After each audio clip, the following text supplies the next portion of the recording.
Hello everyone, welcome to my YouTube channel. My name is Shweta and currently I'm first year BSc nursing student. So basically इस video में हम लोग बात करने वाले हैं कि आपकी जो फर्स्ट राउंड की काउंसलिंग हुई है उसमें मतलब बहुत सारे लोगों को कॉलेज अलग अलग कॉलेजेस अलॉट हुए हैं और कुछ लोगों को ये जो जीएमसी जालौन है वो भी अलॉट हुआ होगा। तो उसके बारे में हम लोग बात करने वाले हैं। जैसे काफ़ी लोगों को जिन लोगों को कॉलेज अलॉट हुआ है तो वो लोग पूछ रहे थे कि सिटी कैसी है, कॉलेज सिटी में है या फिर आउटर एरिया में पड़ता है और फैसिलिटी क्या क्या मिलेंगी यहाँ पे। हॉस्टल के बारे में भी आप लोग को जानना था तो मैंने सोचा एक सेपरेट वीडियो बना के आप लोग को बता दूँ ताकि बार बार वही सेम कन्फ्यूज़न ना हो। और देखो जब नया नया एडमिशन होता है तो सबको थोड़ा थोड़ा डाउट होता ही है कि कैसा कॉलेज होगा, वहाँ पे माहौल कैसा होगा। तो इसलिए मैंने सोचा कि एक अलग से वीडियो बना दूँ। सो बेसिकली इस वीडियो में हम उसी के बारे में बात करने वाले हैं कि आपका जो कॉलेज है जीएमसी जालौन तो उसमें क्या क्या फैसिलिटी आपको मिलेंगी, कॉलेज कैसा है और सब कुछ उसके बारे में बताने वाली हूँ आज। तो चलिए वीडियो शुरू करते हैं। सो बेसिकली सबसे पहले ये कॉलेज अलॉट किसको हुआ है उस बारे में एक बार बात कर लेते हैं। सो देखो जिन लोगों की मार्क्स थे 140 या फिर कुछ लोगों के मार्क्स होंगे 145 प्लस, तो अगर आप जैसे एससी कैटेगरी से हो तो आपको मिल गया होगा ये 140 में। और अगर आप ओबीसी से या फिर जनरल से हैं तो ज़्यादा फ़र्क नहीं है इस बार ओबीसी का और जनरल का, 1-2 मार्क्स का ही अंतर है। जैसे कोई ओबीसी में है तो उसको 146 पे मिल गया है, देन दूसरा बंदा अगर 147 है तो भी उसको मिल गया है, ठीक है। तो बेसिकली अब इस बार जो कट ऑफ गई है वो 145 प्लस गई है। जैसे कि मैंने एक्सपेक्टेड कट ऑफ 140 प्लस बताई थी तो इससे थोड़ा ऊपर ही गई है 145 प्लस, ठीक है। तो ये तो हो गई कि जिन लोगों के मार्क्स 145 प्लस आए हैं उनको मिला है ये कॉलेज। अब हम बात करते हैं कॉलेज की। तो देखो सबसे पहले अगर आप बात करें उरई की तो बहुत सारे लोग ऐसे होंगे जिन्होंने अभी अभी ये नाम ही सुना होगा उरई, उससे पहले तो उन्होंने नाम ही नहीं सुना होगा। सो ये जो कॉलेज है उरई का, ये आपका जो मेडिकल कॉलेज है उरई में, तो ये एकदम बहुत ज़्यादा सिटी एरिया में नहीं आता है, ना ही आउटसाइडर एरिया में आता है। मतलब बहुत ज़्यादा यहाँ पे अब बोलोगे कि एकदम मेन सिटी में है तो ऐसा नहीं है, ना ही बहुत ज़्यादा आउटर एरिया है। मतलब ऐसा एरिया है कि हाँ लगता है कि मेडिकल कॉलेज है और आपको सारा जो भी आपको चाहिए होता है आपको सारी चीज़ें मिल जाएंगी वहाँ पे। सारी फैसिलिटी है, जैसे कि आपको अगर कुछ खाने जाना है, कुछ लेने जाना है तो वो सारी चीज़ें आपको मिल जाएंगी। लेकिन एकदम अगर आपको मेन मार्केट जाना होगा तो फिर आपको जाना होता है, जैसे किराए से आप जाते हैं 5-10 रुपये लगते हैं तो आप पहुंच जाएंगे। मतलब एकदम कॉलेज मेन सिटी में नहीं है, एकदम मेन सिटी में थोड़ा हटके है, बट ऐसा नहीं है कि बिल्कुल आउटर एरिया में है, ठीक है। तो ये तो हो गई लोकेशन की बात कॉलेज की। अब यहाँ पे देखो सबसे पहले बात आती है अगर आप लोग कोई भी कॉलेज चूज़ कर रहे हैं तो उसमें हॉस्टल की। तो यहाँ पे हॉस्टल है, गर्ल्स के लिए अलग हॉस्टल है और बॉयज़ के लिए जो है वो अलग हॉस्टल है। बॉयज़ का अलग है और गर्ल्स का अलग है, ठीक है। और जो भी बंदा बीएससी नर्सिंग कर रहा है उसको हॉस्टल फ्री मिलता है।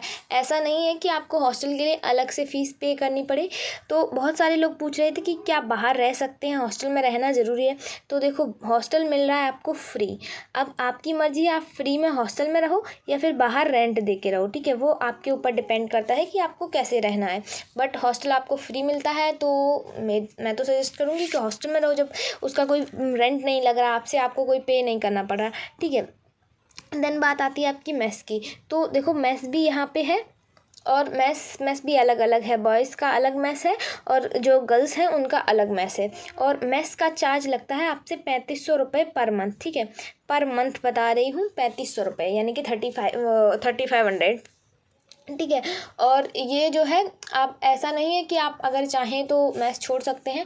देखो मेस से आपको खाना ही पड़ेगा, फर्स्ट ईयर को तो मैंडेटरी है कि आपको मेस से खाना ही पड़ेगा, ठीक है।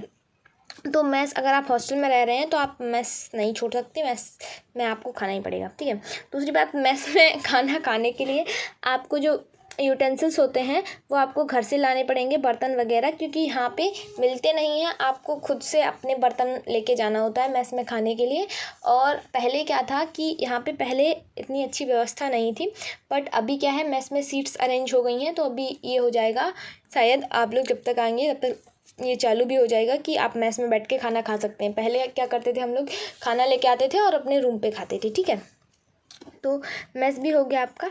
अब बात करते हैं कॉलेज की। तो कॉलेज देखो, हमारा हॉस्पिटल में ही कॉलेज चलता है, ठीक है, और कॉलेज सही है, टीचर्स भी काफ़ी अच्छे हैं, मतलब पढ़ाई के मामले में कॉलेज काफ़ी सही है अगर आप पढ़ाई की बात करें। और यहाँ पे जो हॉस्पिटल है तो गवर्नमेंट हॉस्पिटल है, तो आपको बहुत कुछ सीखने को भी मिलेगा, मतलब आपको यहाँ पे वैराइटीज़ ऑफ केसेस मिल जाएंगे जिस पे आप मतलब आगे चल के और ज़्यादा सीख सकते हैं।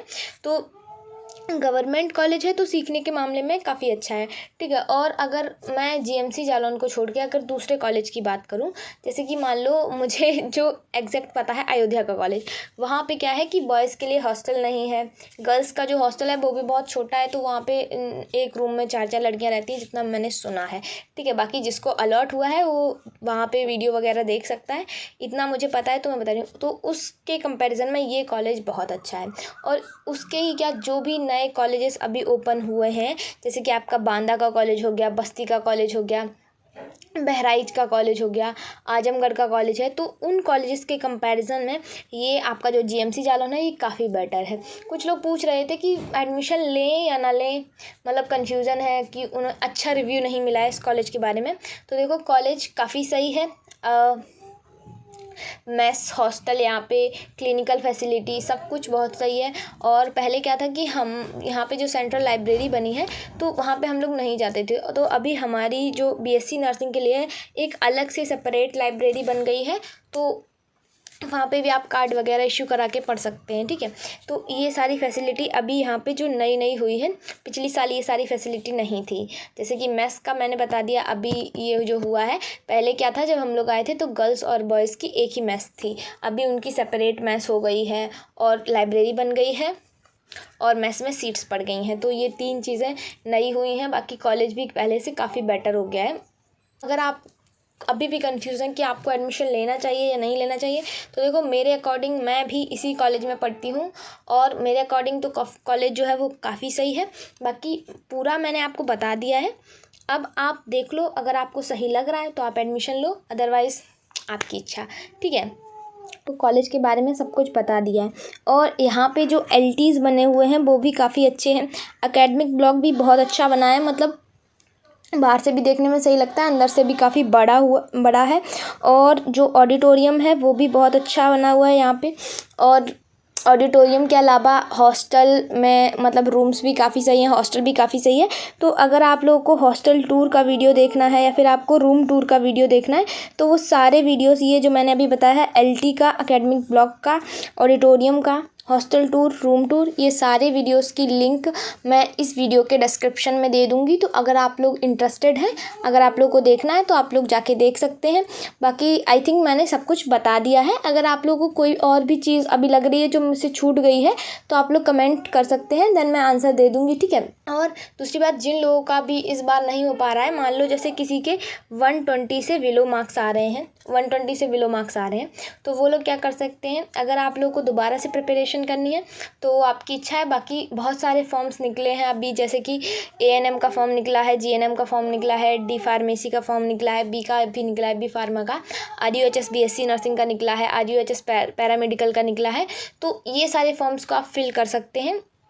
और मेरिट बेस पैरामेडिकल भी निकली है, एक नई जो है नए फॉर्म्स निकले हैं, तो आप लोग उन सारे फॉर्म्स को भर सकते हैं। लेकिन अगर आपको दोबारा से प्रिपरेशन करनी है नेक्स्ट ईयर के लिए तो आप लोग वो कर सकते हैं। और काफ़ी लोग मुझसे पूछ रहे थे कि कैसे प्रिपरेशन करें, तो उसके लिए मैं देखो अभी 1 से 2 दिन में वीडियो ला दूँगी, नया वीडियो, जिसमें मैं स्टार्टिंग से बताऊंगी कि आप लोगों को कैसे प्रिपरेशन करनी है, कौन से चैनल से पढ़ना है, कोर्स वगैरह लेना है या नहीं लेना है, तो उसके बारे में मैं सब कुछ क्लियरली बता दूंगी आप लोगों को। तो आप लोग कंफ्यूज मत होइए। और अभी थोड़ा टाइम नहीं मिल पा रहा है इसलिए वीडियो नहीं बना पा रहे हैं, बाकी टाइम मिलेगा तो मैं ज़रूर बना दूंगी, मतलब आपको कल या परसों के बीच में, मान लो 1-2 दिन में वीडियो मिल जाएगा। सो आज के वीडियो के लिए इतना काफ़ी, I think. Thanks for watching this video.